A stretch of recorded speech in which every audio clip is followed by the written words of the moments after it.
Miss world పోటీలో పాల్గొనడంతో పాటు రాష్ట్రంలోని వివిధ చారిత్రాత్మక కట్టడాలు ఆలయాలు సందర్శించనున్నారు అందాల భామలు. ఇక ఇదే అంశంపై మరింత సమాచారం మా ప్రతినిధి రాజు అందిస్తారు. 72వ మిస్ వరల్డ్ వేడుకలు అంగరంగ వైభవంగా ప్రారంభమయ్యాయి. మొదటిసారి తెలంగాణ మిస్ వరల్డ్ వేడుకకు ఆతిథ్యం ఇవ్వబోతా ఉంది. దీనికి సంబంధించి నిన్న సాయంత్రం ఏదైతే గచ్చిబౌలి ఇండోర్ స్టేడియంలో ఈ యొక్క వేడుకలు అంగరంగ వైభవంగా ప్రారంభమయ్యాయి. 110 దేశాలకు సంబంధించినటువంటి కంటెస్టెంట్లు ఈ యొక్క వేడుకలకు హాజరు కావడం జరిగింది. దీనికి సంబంధించి ఇప్పటికే రాష్ట్ర ప్రభుత్వం పూర్తి ఏర్పాట్లను కూడా చేసింది. ఏదైతే విదేశీ కంటెస్టెంట్స్ ఎవరైతే ఉన్నారో 110 దేశాలకు సంబంధించినటువంటి కంటెస్టెంట్లు బస చేస్తున్నటువంటి హోటల్స్ వద్ద ప్రత్యేకంగా భద్రత ఏర్పాటు చేయడం జరిగింది. అదేవిధంగా రేపటి నుంచి కూడా ఏదైతే తెలంగాణలో ఉన్నటువంటి ప్రముఖ పుణ్యక్షేత్రాలు కావచ్చు, ప్రముఖ పర్యాటక క్షేత్రాలను కావచ్చు, ఈ యొక్క మిస్ వరల్డ్ వేడుకకు వచ్చే కంటెస్టెంట్స్ ఎవరైతే ఉన్నారో వాళ్ళు అక్కడికి ఫీల్డ్ విజిట్కి వెళ్ళబోతా ఉన్నారు. దానికి సంబంధించి కూడా పూర్తి ఏర్పాట్లు కూడా రాష్ట్ర ప్రభుత్వం చేయడం జరిగింది. గచ్చిబౌలిలో మనం ఉన్నాం. ఇక్కడ గచ్చిబౌలిలో నిన్న ఏర్పాటు చేసినటువంటి ఈ యొక్క వేడుకలకు 110 దేశాలకు చెందినటువంటి కంటెస్టెంట్స్ అయితే రావడం జరిగింది. అదేవిధంగా ముఖ్యమంత్రి రేవంత్ రెడ్డి చేతుల మీదుగా ఈ యొక్క కార్యక్రమం నిన్న ప్రారంభం కావడం జరిగింది.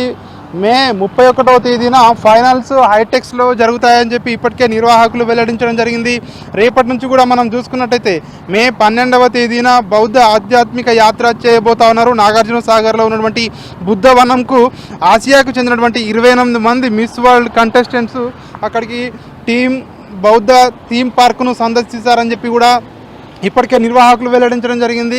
మే 13వ తేదీన లాడ్ బజార్, హైదరాబాద్లో ఉన్నటువంటి చార్మినార్ లాడ్ బజార్ సందర్శన ఉంటుంది.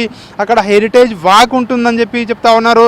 ఇక్కడ ఉన్నటువంటి చారిత్రక వారసత్వ కట్టడాలను వాళ్ళు సందర్శిస్తారని చెప్పి ఇప్పటికే దీనికి సంబంధించి ఏర్పాట్లు కూడా చేయడం జరిగింది. మే 13వ తేదీన వెల్కమ్ డిన్నర్ ఉంటుంది. ఇక్కడికి వచ్చే ఎవరైతే పోటీదారులు ఉంటారో వాళ్ళందరికీ కూడా సాయంత్రం 6 గంటలకు 13వ తేదీన చౌమహల్లా ప్యాలెస్లో ప్యాలెస్ సందర్శనతో పాటు మ్యూజికల్ కన్సర్ట్, డిన్నర్ కూడా ఏర్పాటు చేయడం జరిగింది. మే 15వ తేదీన సాయంత్రం 5 గంటలకు తెలంగాణ తిరుపతిగా ఉన్నటువంటి యాదగిరి గుట్టను సందర్శిస్తారు. ఇక్కడ కరీబియన్ దేశాలకు చెందినటువంటి 10 మంది ఈ యొక్క ఆధ్యాత్మిక యాత్రలో పాల్గొంటారని చెప్పి ఇప్పటికే నిర్వాహకులు చెప్పడం జరిగింది. కాంటినెంటల్ వారీగా, ఖండాల వారీగా కూడా పోటీదారుల ఫాస్ట్ ట్రాక్ సెలక్షన్స్ ఉండబోతా ఉన్నాయి.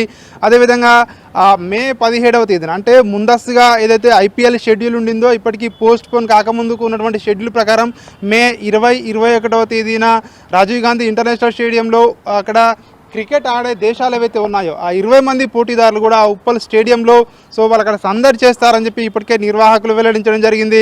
అదేవిధంగా